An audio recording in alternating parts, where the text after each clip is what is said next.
Hello, hello, hello, coaches and leaders. I have one of my favorite colleagues of all time, Tami Shaw, back on. I've had her, I've had her on a couple other times, and I have her on frequently because she's so smart at lots of things. And I asked her to be on the podcast because she has specialized in this. It's like a motivation typing. It's more than motivation. She will explain it, but it's called Working Genius, and it's my listeners, you know how I love these like ways of understanding how we think and naming that. So it's called Working Genius, and what's going to happen in this episode is I have taken the assessment for Working Genius. There's 6 geniuses, and Tammy is going to coach me live on my assessment results. And through this whole conversation, you are going to learn about Working Genius, and you are going to also learn a little bit more about me in this process. So before we jump in, I'm super excited about this. Before we jump in, I want to welcome you back to the show, Tammy. I'm honored to be here. Anytime I get to hang out with you and have fun, smart conversations, I'm in. This is the nature of our conversations. They are both fun and wildly like geeky, and like before we started recording, you and I were like sharing books, like have you read this book? Have you read this book? This is like very much in the nature of what you and I talk about, and Yep, I love that. yep. Okay, so I want to jump in here because I think this is going to be like a really juicy conversation.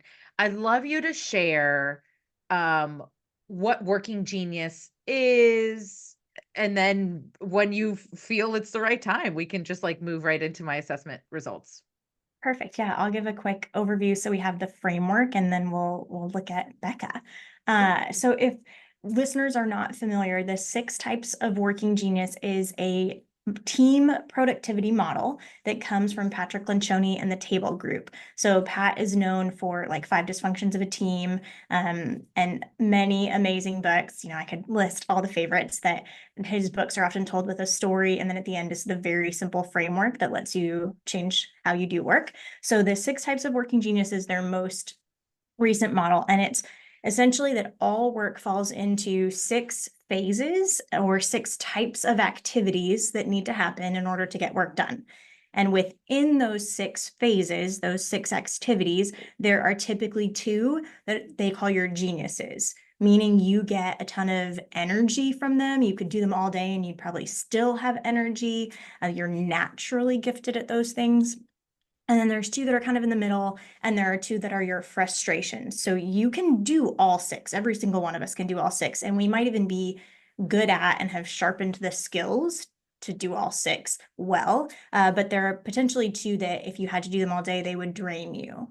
So if you think of the best analogy is a coffee cup analogy, you've got a couple of activities that hold heat like the most expensive thermos. And at the end of the day, it's still hot. And then your frustrations are kind of like that paper cup without a lid on it, that has a tiny hole in it that's like it holds coffee, but it's cold real fast. So these are the notes and write this out so I can visualize it. It starts with wonder. And the genius of wonder and the stage of wonder is somebody who loves to ponder opportunities and big picture and problems worth solving. And they like to be at 30,000 feet and just see the whole thing and wonder. In response to that wondering, like, I wonder if we could do new hire onboarding better, or I wonder if we could have this open house parent night be more effective and draw more people. The wondering in response to that is the I, which is invention. So invention loves to come up with new ideas. Like you lock them in a room with a whiteboard and post-its and a problem, and they're like, all day long, I have a million. What if we did this? The next phase is discernment. And this one is the most commonly misunderstood. In the model, discernment means they have that good gut intuition, and it doesn't have to be specific to their industry. Discernment is just instinctively knowing this doesn't quite feel right, or like of all these ideas, I feel like these are the 2 we should consider, or can I poke a couple holes in that idea? They have those good advice, insight, instincts. Once you've picked that best idea, you've wondered about the problem, you've come up with invention ideas, and you've discerned what to move forward, The next phase is galvanizing. So people with the genius of galvanizing love to rally people around a cause, to inspire action, even if people are kind of resistant to it. They're energized by moving the project forward through the call to action and the reminder of why we're doing it. In response to that call, somebody is enablement, not in the framing of addiction, where enablement is a negative thing, but in this model, enablement is the help that says, I hear the call and I want to help the way that you need it. I'm not necessarily going to reinvent the whole thing. I have some ideas about maybe what you need, some good instincts, but I just want to help. Often these people are people who are energized by volunteering, because they want to help, and whatever you need is what they're happy to do. If you stop there, you almost have a completed project, but it's not over the finish line with the final details and the deadline. So the last phase of work, the last activity, the last genius is tenacity. And tenacity is not just a checklist, but they have that really high bar and high standard for finishing on time at a high level. So people with tenacity love crossing the finish line. They love landing the plane. And they often, if the project is like 98% amazing and on time, they feel like they've failed because their bar is so high for having it be done well. So of those six, we can talk about a lot of examples within education, how those might show up. But they say working genius is 20% self-awareness. Like, it's good for us to know, where do we get energy? Because that's how you show up to work, and what do you get frustrated by because you probably shortcut those things. But it is meant for 80% how you function as a team, how you can collaborate and lean on each other so that you do all six phases and do more of the ones that you love and lean on the people who love the things that you don't. So thinking through those letters, Becca, what resonates when you're like, that letter is so me, or that letter is the one I hate the most? Well, I want to say this before I share this with you, because I've taken this twice. I forgot I took it the first time, actually. And my results were wildly different because the first time I took it, I was thinking about my strengths, which I kind of, that's a way that I don't know, think. Yeah. And you were very specific around, this isn't about what you're good at, it's Yeah. what gives you energy. And so I had to keep reminding myself as I was taking the assessment, what gives me energy? Because I have developed strengths in things that honestly I'm not naturally good at and don't give me energy, but I've had to develop strengths in things to do well in life, right? One of them is paying attention to detail. I do not I've gotten really good at it, but years ago, if you met me, I was just all big picture all the time. I loved thinking about, so one of these that really resonated with me was, I think it was wondering about things. I love thinking about the education system. Why does it work this way? Why does resistance exist? And kind of thinking through, like, the big, almost existential questions about, like, why does this exist? Why do we behave this way? Right? It's a lot of why questions. Oh. So I love wondering about that and talking to folks that also wonder about those things and push my own thinking in that. One of my least favorite is finishing things. I'm actually creating a deck right now for a customized whole educator academy that I'm leading this week. And I am like this much done. Those of you who are watching the YouTube, you can see I'm like 2 inches done. It is like I have 3 slides to finalize and I'm just like sitting on it. Like, I don't know. I don't love bringing it home. It doesn't give me energy. And you and I were talking about this earlier. I don't love finishing books. And like, there's a part of me that like wants to know what the end of the book says, but there's another one that's like, well, there's this other exciting book that I could be spending time starting to learn about. So Your W almost kicks in and you're like, I could finish it, but I wonder if there's something else I could be reading. And exactly. Right. So I'd say those are the two probably that really stick out to me. And I think discernment. I've noticed, so I've been working with I've had assistants for the last few years to have life work for me. And I've noticed what I love when they do, do the when they create something and give it to me. Most of the time I have to tweak it, but I would much rather they give almost like something that's like crappy. They would give me something that I don't love and I tweak it than having to start fresh. And sometimes I do, but it almost triggers, like they'll send me something and I'm like, oh, I don't like that, but it gets the wheels turning for what I do want. So the discernment, I find I get lots of energy around too.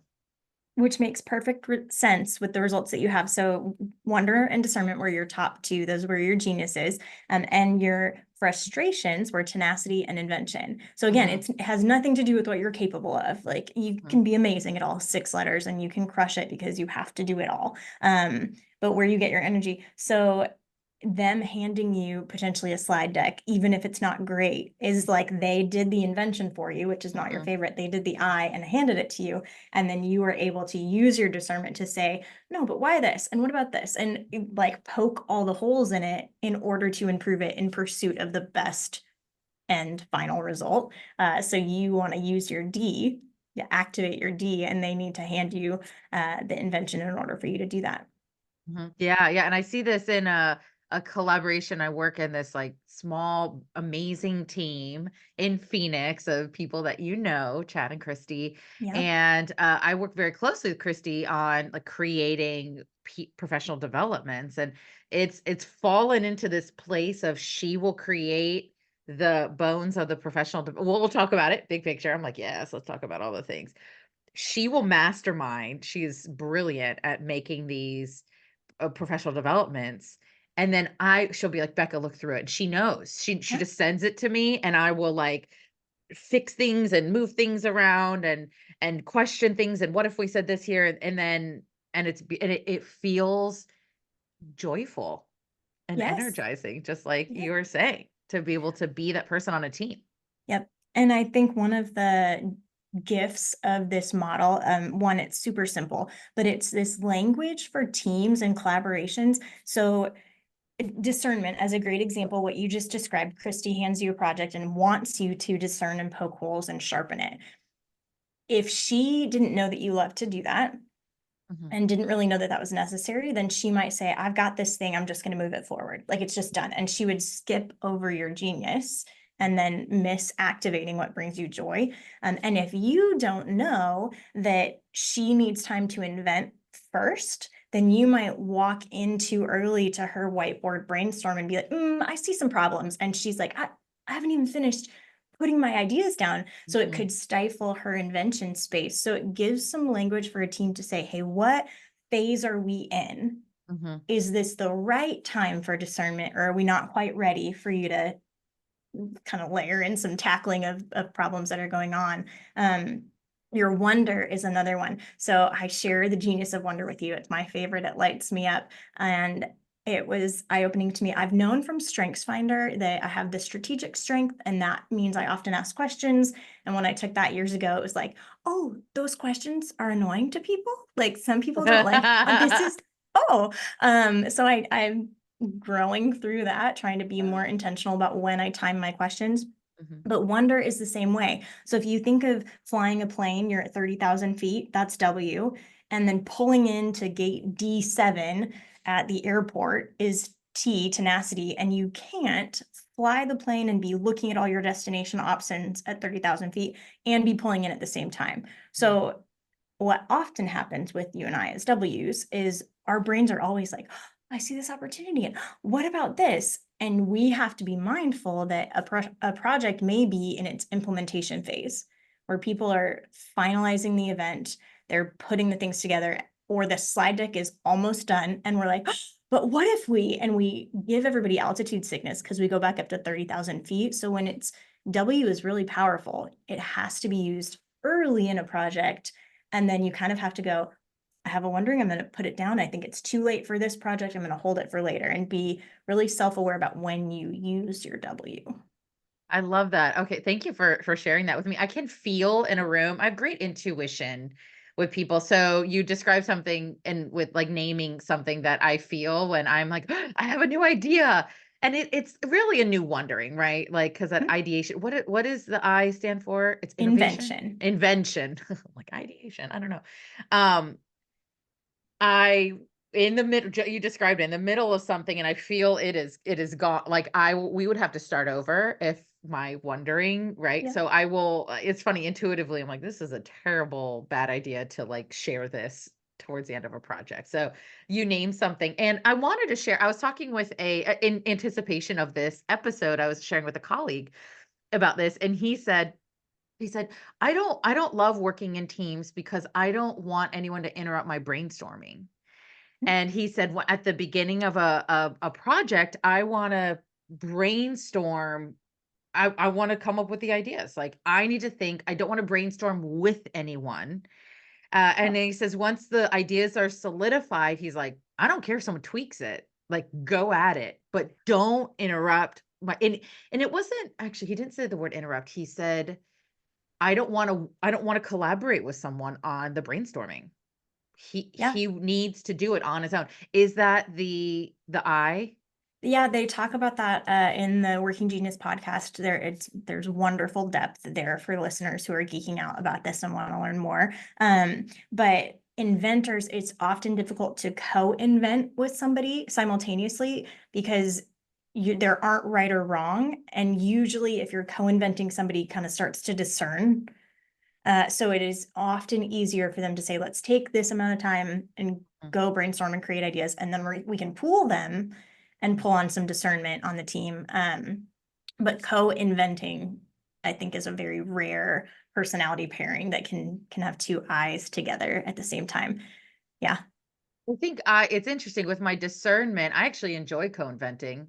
And I think maybe because I lean on that like joyful discernment, because it's what I find is someone will give an idea and I'm like, oh, I have a version of that idea, right? Like, oh, that gave me a new idea, right? So, but it Yep. takes that spark from someone else to say, oh, I have this other idea.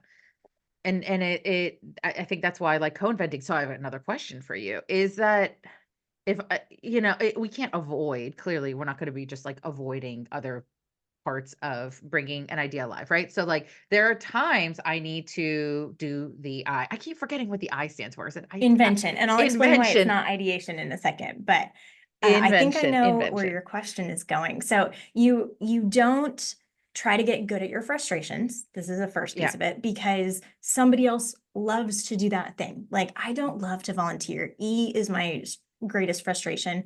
Um, I could volunteer when they call for Anita for a project at work, like somebody setting up the tables or whatever. But if I do that, I am literally taking somebody else's favorite thing to do to Mhm, try to get good at something that is not my natural mhm, gift instead of using my gifts. So you don't try to get good at your frustrations, but you also don't exclude people just because that's not their genius letter. So if you said we're having a brainstorming session, you would want the whole team there, even if W and I are not their favorite, because they might have the best idea. They just probably after like 30 minutes will be like, I feel like there's other things we should be doing. I'm kind of like, my coffee cup is now cool. tired. I've got stuff to move on. But that doesn't mean they don't have a great idea. Hmm. And the Yeah. same with well, I guess any of the letters. I don't love to enablement. I don't love to help in the way people need because I want to invent my own ways to help you. And it doesn't mean I don't get to like help at work. When somebody says, "Hey, we really need something," there's no one else. I can't be like, "Well, tough luck. I'm not an E." Right. Like you still have to lean into all of them, but it's looking for where do you get the most energy and just trying to capitalize on that when you can among your team so that everybody is seen and using their joy work as much as possible, not to abdicate like all of your responsibility to do things that aren't your favorite. Yeah, no, this is great. And I think this is like helping to name my sometimes at the end of my days I feel very drained. And sometimes at the end of my very busy days, I'm energized, right? And it's a clearly continuum. It's not like this, all or nothing. Yeah. And both are busy. It's like, oh, I've been doing things, right? But there's discernment around what am I doing? And are those things that give me energy? And I Yeah. and I love this. And as a consultant and as someone, I am the CEO of my company, and I need I need to create, like, I can't just wonder all day, right? Mhm, mhm. And so there are times I need to create the ideas and create a slide deck, right, for a professional development. Like I don't get to just opt out. And I Mhm. love that this is for teams, right? Um, and just to know, okay, if I have to do this, right? There's no just like not doing it.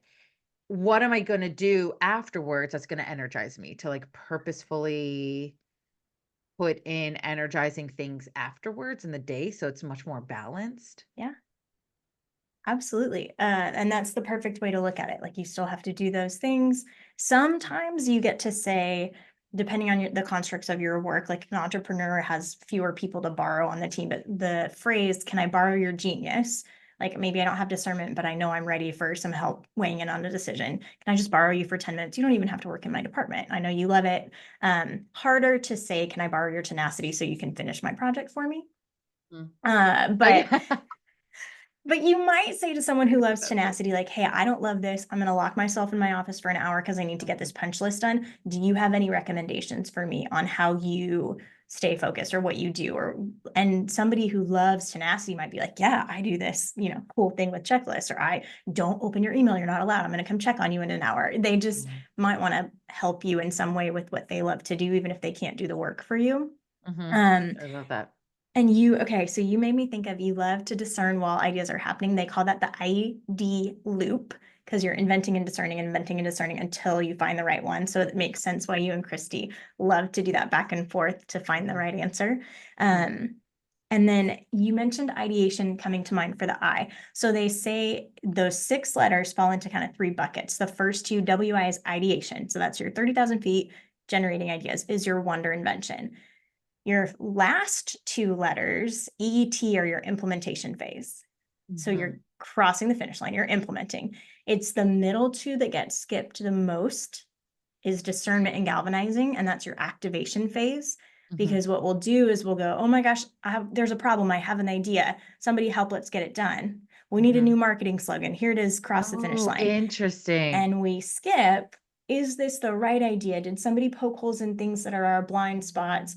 And galvanizing, is everybody fired up about doing this work? Do they remember why we're doing it so they don't get distracted by the next thing and never finish the project? Are we rallying people and inspiring them to do the work? So we skip the discernment and the galvanizing. We just go from ideation to implementation and we're like, hey, why didn't this work? You should have given me a better idea.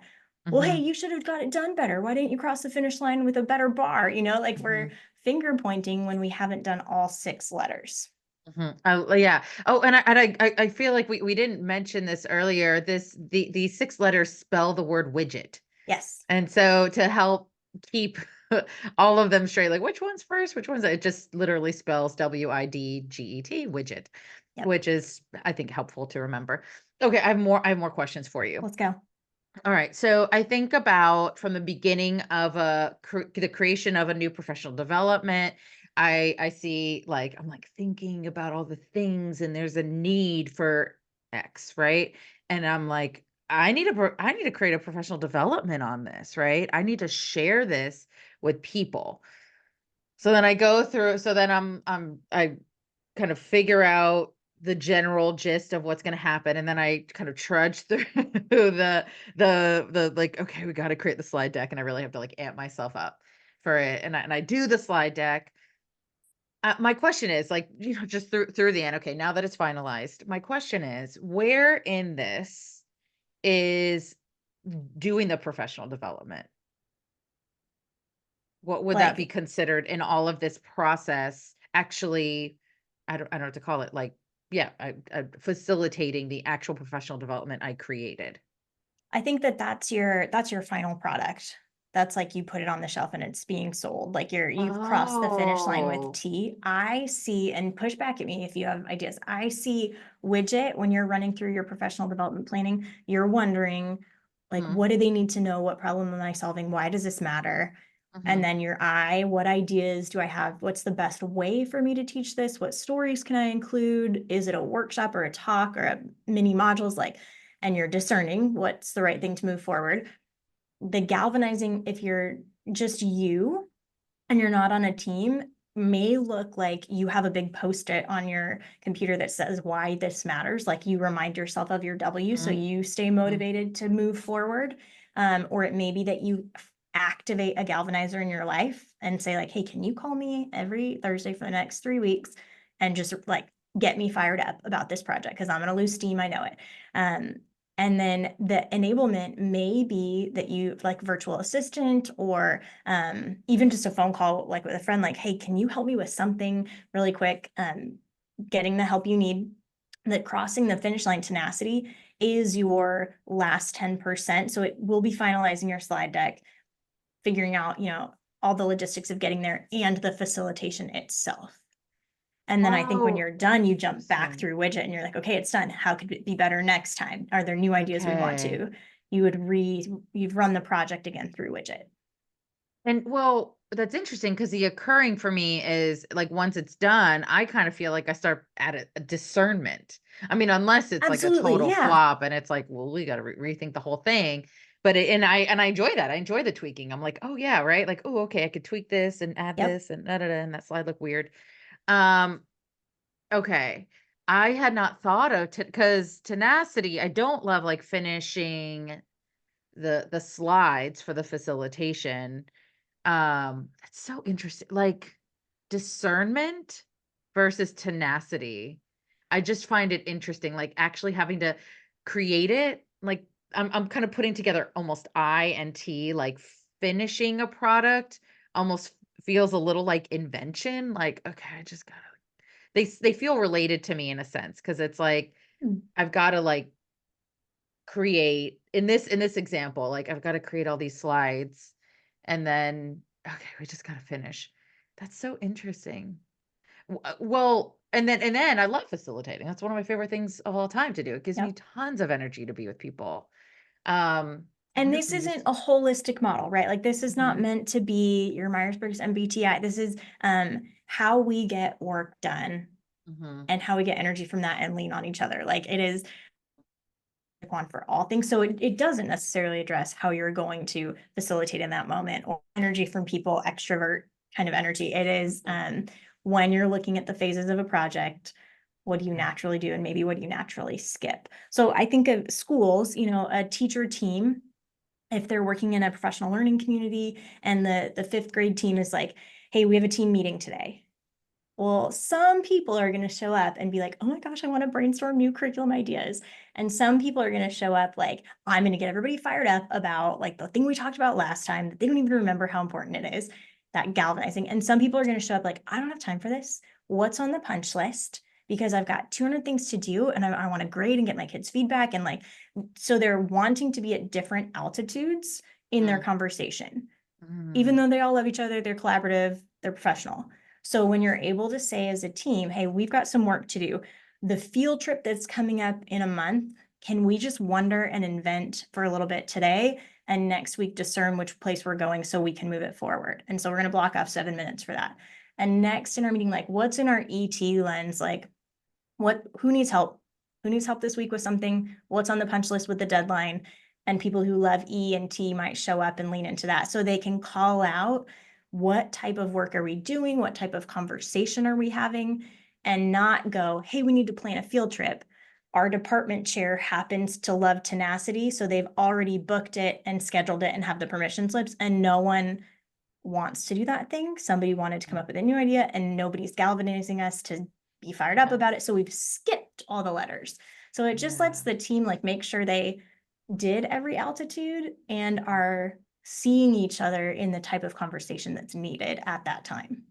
I could see this being so powerful for teams, teacher teams, to whether we call them PLCs or whatever Yeah. they're called, to take this assessment, learn their type, and be able to name, even just name, like we're in the wondering phase right now. So the T people aren't like, why aren't we jumping into action? Why aren't we finishing Yeah. things? Right. Yeah. Because it's like, actually, that's not the appropriate phase. So not only do people know what would give them energy, but just also to name, hey, this is the phase of this project. I love that. As you're describing that, I saw myself back as a teacher and like, oh, the things I loved and the things I did not love. Yeah. Oh, okay. um, I'm curious. So like new curriculum adoption, let's say. uh-huh. Um, if the district comes and says, we brought in teacher teams, we did it in the best possible way, and we're moving forward with this new math curriculum. We would like fidelity, everybody please use it. I think a lot of your enablement and tenacity genius people will be like, as long as you have a good galvanizer who gets me bought into the why, I'm ready to help move that implementation forward. So we're on the same page. Like, I've got my checklist, let's go.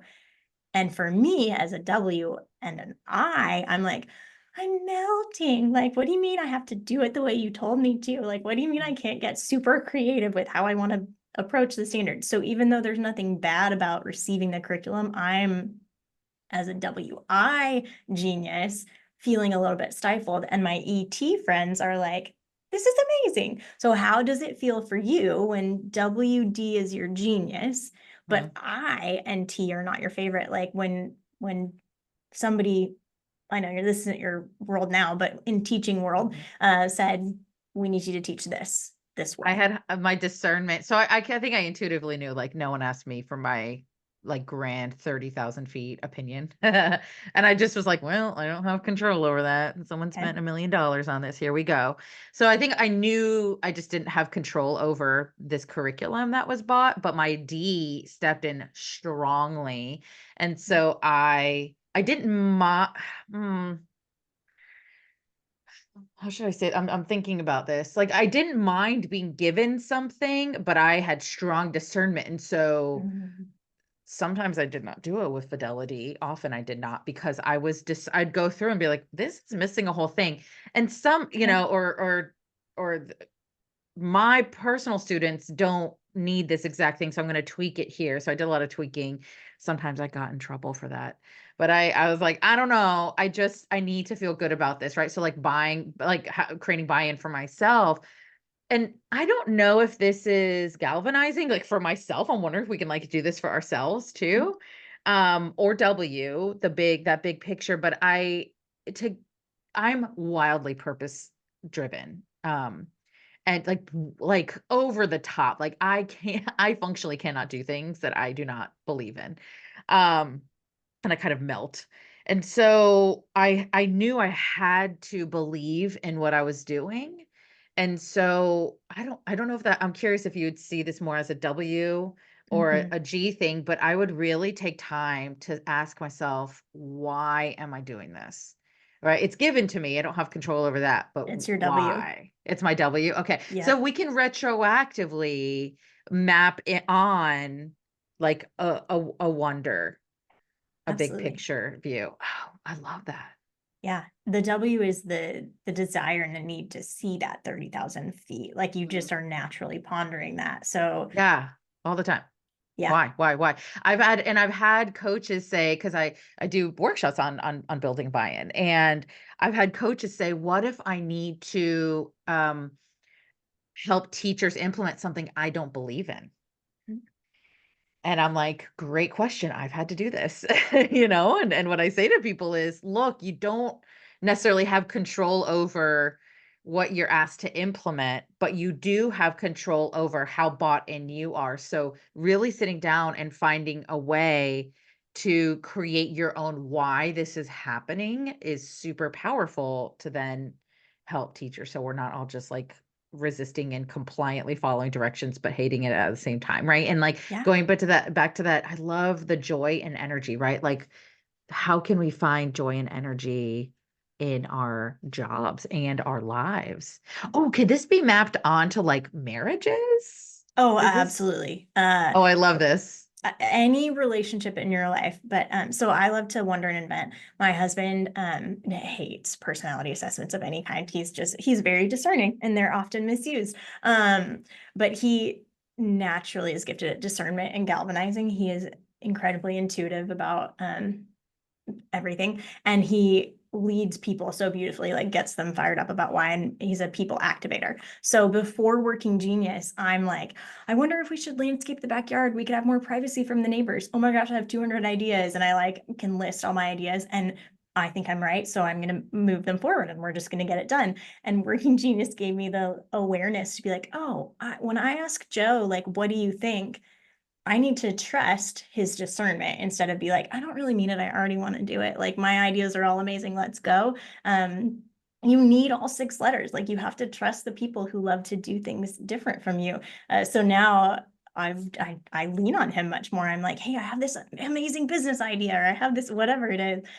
What do you think? And I'm really giving him some space to be like, gut check on this. I don't know. Or like, yeah, why not? Let's do it, and trusting that differently. And there's no right pairing. So like there are people who are married who have similar geniuses, and Mm-hmm. that might mean that they need to outsource something in their life Mm-hmm. because they both hate to do the same types of things. Or they might need to call out, like, I know we both love to invent, but I need you to help right now. Please don't give me new ideas. Like, I need you to help, and just use the Mm-hmm. language to say what's needed. How powerful is that? And that's very much a philosophy I have around like communicating, like requesting how we want someone to respond to us, right? And saying, I'm going to share something with you, right? In a very basic way. I don't want advice. I just want you to listen, right? But really using this language too. I have a lot of ideas. I don't need you to come up with more ideas. I just need you to listen as I process through them. Or I would love your discernment around these ideas, right? Yeah. Right? If we can name it, we can tame it. I love this so Yeah. much. This is really Okay. great. I need to Um, ask you though, there are rough edges for every pairing. Like the two letters you have kind of play with each other, and it oh, doesn't tell mean me. they're always true, but Uh-huh. sometimes this is something that happens as a blind spot for people. So I'm looking at the wonder discernment, discernment wonder pairing, and they say contemplative counselor is the catchy name for that pairing. I'm going to read the blind spots and rough edges to you, and I would just Mhm. am curious if you're like, no, I think I've overcome those. That's not me. Or if any of them you're like, maybe Mm, sometimes that's me. mhm. Okay, I'm Okay, you ready. ready? Yeah. So they rough edges are overthinking. Sensitivity to nuance can make you uncomfortable in making the final decision and being kind of decisive. Um, you, as an example, if somebody said, what's the best movie? You're like, well, I can't really answer that because there's so many factors and categories, and like the overthinking the nuance makes it difficult for you to be decisive. Does that register at all for you? The last one, the what's your favorite, what's the best? I had someone ask me yesterday, what's your dream vacation? And I'm like, I don't know. I want to go to all the places. I don't know. Don't make me pick. I don't like that. So, and it's funny because sometimes I ask other people that. And so that one really resonated as something that is really difficult for me to figure out the best or my favorite. What was the first one you said that might have resonated? Overthinking. Just Oh, because discernment and wonder yeah. are both very cerebral. You might Yeah. externally process them, but they are, yeah, they're very thoughtful. Overthinking. So I don't know if overcome, I still overthink, but I ask for support. So I have a beautiful community of people that I can call when I'm Mhm. overthinking. There's about Mhm. 6 people on speed dial that, and I try to like share the wealth because, uh, sometimes I, need help quite frequently. And I have zero issues asking for help. And often that's the help I need. I'm overthinking, help me process through blah blah blah. So that's really great. Yeah, I figured out a way to support myself in that. Love that. Do you see this layering onto a coach-teacher relationship? How that might be beneficial to have widget when you're coaching? Not that it's the coaching framework for you, but I think as a coach, I think knowing being self-aware is one of the most important um, aspects of an effective coach, period. And I think it often gets overlooked. And it's like research shows, right? We need our coaches and leaders to be self-aware, period. Um, and so I think first of all, for a coach to understand which aspects give them energy, which I don't know, right? Like starting to look at also which aspects they do often, right? Because some things I do often that don't give me energy, I still do them often and I'm still good at them. So one, I think for a coach to start to name, oh, I do this often, and these things give me energy, right? At the end of the day of doing whatever specific things I'm doing, if I feel drained or starting to feel burnt out, right? And I think diagnosing burnout, this could help as well for teacher and coach. Yeah. right? So I think just being able to name that, and then being able, when talking with a teacher, understanding which pieces give them energy and knowing Mhm. maybe I need to support this teacher through some of these phases of bringing an idea, especially if they're complimentary, right? Oh, how Yeah. beautiful is that? If they're Yeah. complimentary, like, hey, you do this part and I'll tag team and do this part. So, and here we are just like fueling each other's energy and joy. That would be Yes. amazing, right? Or if you have the same, uh, it's not strength, same working Genius. geniuses, right? To also know, okay, there's going to be phases that are going to drain both of us. Do we either find someone else to help, or do we just know this is going to be a little draining, and I can like acknowledge that for both of us? Um, Yes. that's how I see it showing up. So insightful. I wholeheartedly agree. And I hear you say often, you don't treat people the way you want to be treated, you treat them the way they want to be treated. Mhm. And this, I think, might give coaches some new insight in addition to personality and a lot of other self-awareness tools. But if they love to come up with ideas in that ideation stage, then they might go to a coaching session and be like, well, what ideas do you have about how we could do this differently? And if the person they're coaching is like, I don't know, I'm really good at firing up like inspiring my classroom. I love galvanizing and like I'm down to help people, but I hate coming up with new ideas, then it will feel unhelpful to say, let's brainstorm together.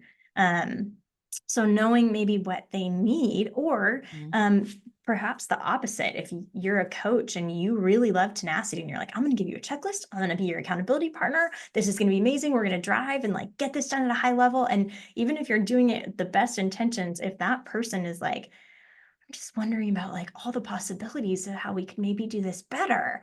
They're not feeling super energized by your checklist of things that they Mhm. need to do to be amazing. So, yeah, the language may be a really great collaboration tool.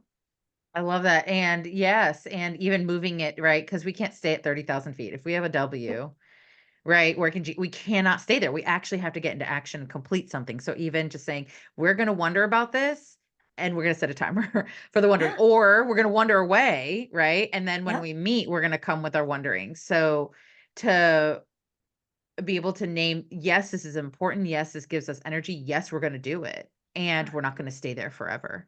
Yeah. Yeah. Oh, I love this so much. This is honestly like I'm already thinking through discernment right now, thinking through my professional developments, how I want to tweak them.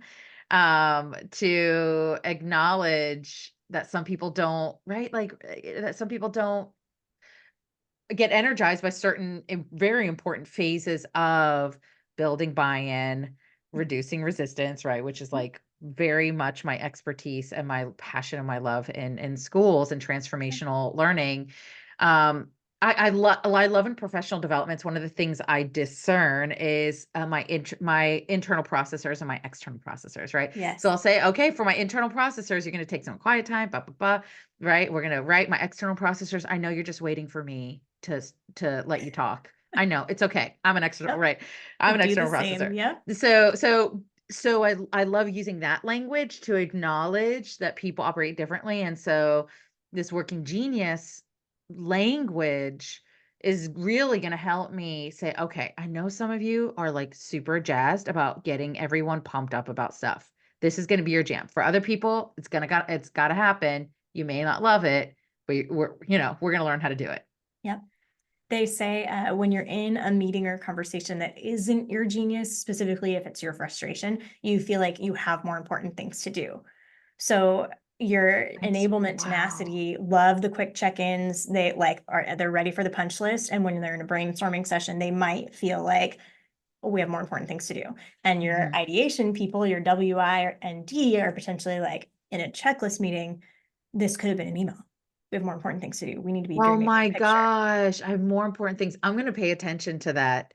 Ooh, And that's it's all brilliant. important. It's just Mhm, what yeah. phase are we in and What do we all f know it? Right, that we don't there's it's not the truth Mhm. that there's more important things to do. Yeah, Oh, we just get energy from a Just different get, type of oh, activity of work. this is amazing. You just blew Yep. my mind. I Oh, this also is want to so call out great. our galvanizers in education really fast, because when I've done this workshop for K-12 specifically, those groups tend to have fewer galvanizers than I find out in corporate America. Okay. And I think it's because we're typically in public service helpers, right? Like we are wanting to serve and help. And so galvanizing is continuously inspiring people, rallying them to the work.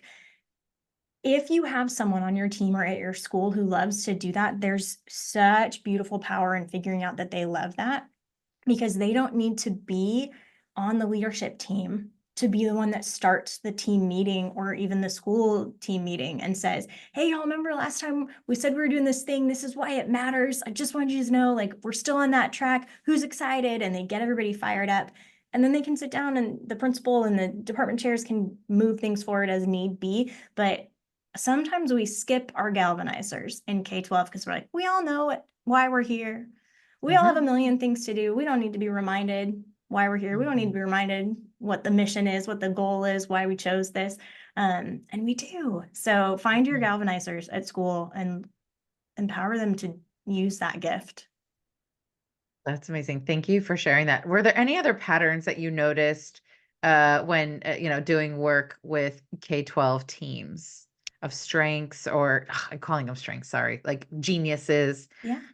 Uh, Enablement is, in general, E and T are the most common geniuses, which makes sense. A lot of work has to happen with the help Mhm. and the tenacity. But I think enablement shows up a lot in public ed because it's the help mindset. I want to help you the way you need to serve the work, to serve the goal. And galvanizing showing up as the lower.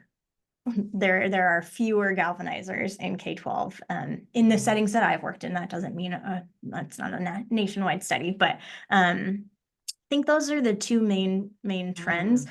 And yeah, if I haven't said this yet, the beauty of the model is that you get rid of the guilt you feel about not loving to do something. And you appreciate that somebody else does love to do that thing. So it can be easy for us to be like, we're all super busy. I'm going to close my door. I can Mhm. do all 6 letters. I'm Mhm. good. And then we don't tap into something that is right next door to us, that person who is ready to respond to the call to help with the fundraiser, that's ready to galvanize, that's whatever. So Mhm. yeah, I think we are kind of like entrepreneurs sometimes, a little bit independent in education Mhm. Mhm. out of necessity or hallucinated necessity to be Mhm. independent. Mhm. And sometimes we skip our galvanizers. I love it. So if folks want to reach out to you, what kind of trainings do you do with K-12? Is it virtual? Do you do it in person? Generally, how long do these trainings take? Yeah, thanks for asking. I am a certified facilitator for Working Genius. So typically I serve companies in my community, but in 2025, one of my goals is more conference keynotes, not on Working Genius. You would hire Patrick Lencioni for that, but more conference keynotes and just working more, serving and expanding who I'm able to work with. But in terms of K-12 and Working Genius, most of the time when I do a Working Genius workshop, it is 3 to 5 hours. Mhm. So a half day or a full day.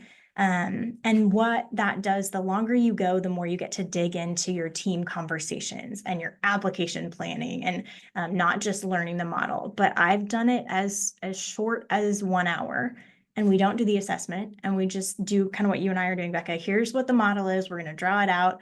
You're going to figure out what resonates with you, and you're going to talk about how do you take that language into a team meeting, and that's it. It's just an overview of the model. So anywhere from 1 hour to a full day is as the teams or the schools are ready for it. And I prefer in person because we know it's more rich when we're face to Mhm. face and we can read each other and see each other and take breaks. But I can and do facilitate virtual team calls. So they just need to be smaller. When you start to Mhm. get over about 15, Mhm. even with breakout rooms, we disconnect from Mhm. the screen. So Yep, for sure. I love that. Yeah, no, I'll put all of your information, your company, which I love the name, Positive Strategery. Yes, I'll put all that information in the show notes if folks want to reach out to you. and even find out more about the Working Genius. So we'll put all those links in the show notes. So are there any parting words you'd like to share with the audience? No, I want to hang out with you more. So I'm sure they'll cut this before the podcast goes live, but I can't wait till we chat again. Me too, as always. All right. Thanks for being here. Thanks, Becca. I'll talk to you later. Yeah.